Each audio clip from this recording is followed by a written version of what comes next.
Le saboteur rebelle, donc ça fait partie des figurines que vous pouvez jouer avec la boîte de base du jeu Star Wars Assaut sur l'Empire. Sauf que ces figurines-là, vous ne les avez qu'en mode blister puisque dans la boîte de base, vous n'avez que ces fameux tokens ou jetons pour représenter les figurines. Plutôt malin pour vendre de la figurine, plutôt rageux quand vous voulez avoir ces figurines parce que vous les trouvez intéressantes. Au niveau des caractéristiques, vous avez donc 5 points pour 2 saboteurs rebelles. En capacité, plus de précision, c'est automatique. Et au résultat, vous avez perforant 1, sonner ou alors souffle 1 dégâts pour un résultat d'adrénaline. 4 points de santé, 4 vitesses en dé de défense, un dé blanc. Et en attaque rouge et jaune, par contre, ça c'est puissant au tir.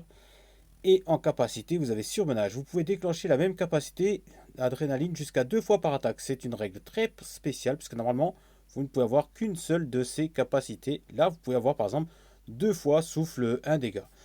La version élite que vous obtenez avec le blister, puisque c'est en anglais, puisque je l'ai acheté en anglais, plus 3 en précision, on augmente un peu, perforant à 2, sonner c'est pareil, blast 1 dégât c'est pareil.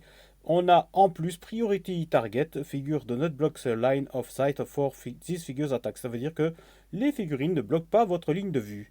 Et 6 points de vue au total et 5 points en vitesse.